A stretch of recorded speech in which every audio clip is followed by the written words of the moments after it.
साहब, जिस तरह से आज फिर आमने सामने थे लतीफ़ खोसा और चीफ जस्टिस ने कहा कि आप बाहर जाकर इल्ज़ामात लगाते हैं, और दूसरा अदलिया मुखालिफ मुहिम में पाकिस्तान बार काउंसिल और सुप्रीम कोर्ट बार भी मुत्तहद हो गई हैं। क्या मर्जी का फैसला ना आने पर इस तरीके से ट्रोलिंग करना जो है वो जमहूरी अमल है?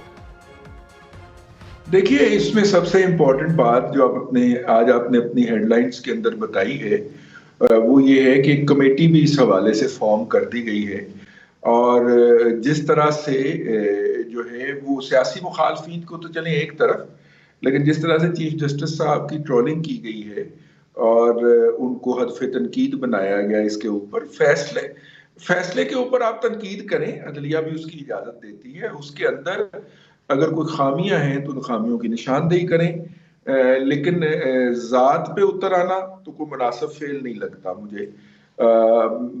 काश ये काम ना होता, मेरी ख्वाहिश थी कि एज ए डेमोक्रेट ये काम नहीं होना चाहिए था कि जनाब ऐसी कमेटी बनाने की नौबत आती, लेकिन जिस तरह जाहिर है कि रियासत के अपने असूल हैं। एक तो ये बड़ी इंपॉर्टेंट बात है आज के हवाले से, और दूसरी बात यह है कि लतीफ़ खोसा साहब ने जो है वो अदालत में गए, एक दरख्वास्त जो थी वो उन्होंने वापस लेने की दरख्वास्त सबमिट की कि जनाब हमने जो लेवल प्लेइंग फील्ड के लिए आपको तौहीन अदालत की दरख्वास्त दी थी वो हम वापस लेना चाहते हैं। तो अदालत ने कहा ले लीजिए, बेंच ने कहा कि ले लीजिए, लेकिन साथ ही उन्होंने कहा कि जी वो मेरी एक फलानी दरख्वास्त भी लगी हुई है, उसको टेकअप कर लिया जाए। तो फिर चीफ जस्टिस साहब को उन्हें जो अदालती तरीकेकार होता है वो याद दिलाना पड़ा कि फिर इसके लिए आप एक दरख्वास्त दे दें अर्जेंट हियरिंग की, तो हम उसको टेकअप कर लेंगे। ये तो नहीं हो सकता कि आप किसी और दरख्वास्त में आए और किसी और दरख्वास्त को आप टेकअप करवा लें।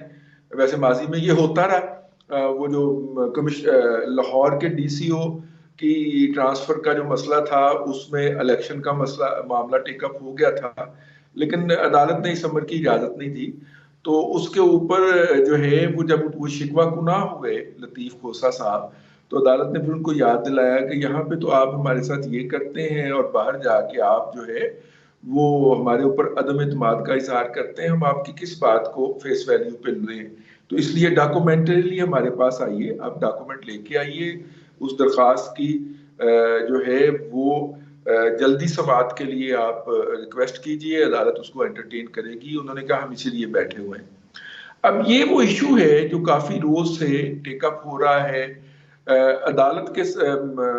कल भी जब खोसा साहब ने मीडिया से टॉक की तो उन्होंने कहा जी मेरे पास 60,000 जो है वो बयान हाय हल्फी हैं मुख्तलिफ लोगों के कि किस तरह उनको कागजात नामजदगी जमा करवाने से या प्रपोजल सेकेंडर बनने से रोका गया।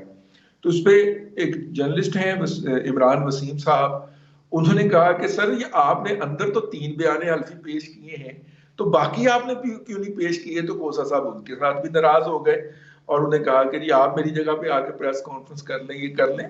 तो बुनियादी तौर पे ये एक पॉलिटिकल पॉइंट स्कोरिंग है और करनी चाहिए उनको अगर उनको मौका मिलता है तो, लेकिन ये है कि उसके जो कॉन्सिक्वेंस आएंगे फिर उनको भी भुगतने के लिए तैयार रहना चाहिए। फिर जर्नलिस्ट अगर सवाल करेंगे या अदालत नोटिस जारी करती है तो उसको भी बर्दाश्त करना चाहिए, क्योंकि पॉलिटिकल पॉइंट स्कोरिंग है, हकायक तो इसके मुताबिक नहीं है।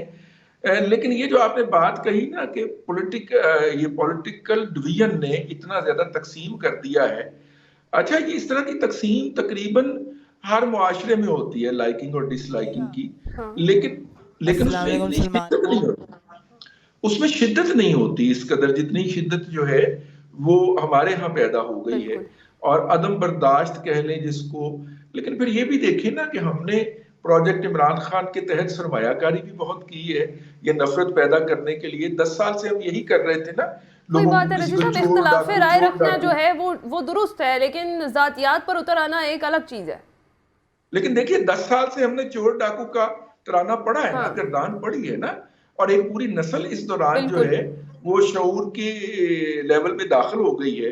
तो उनके लिए तो ये ऐन सियासी अमल है कि इस तरह का ट्रोलिंग करना, मुखालफिन के बारे में इस तरह की जुबान इस्तेमाल करना, ये एन सियासी अमल है। लेकिन अब तो जो भी करेगा उसे कॉन्सिक्वेंसेस जो हैं वो भुगतने पड़ेंगे, अब उनको क्योंकि अब कमेटी नॉर्मलाइज बन करना गई। पड़ेगा।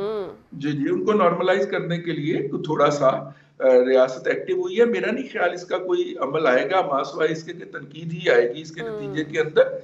लेकिन ये है कि ये बहरहाल एक बुराई तो है, और इस बुराई को हमें सफर भी करना है और खत्म करने की जस्तजू भी करनी है।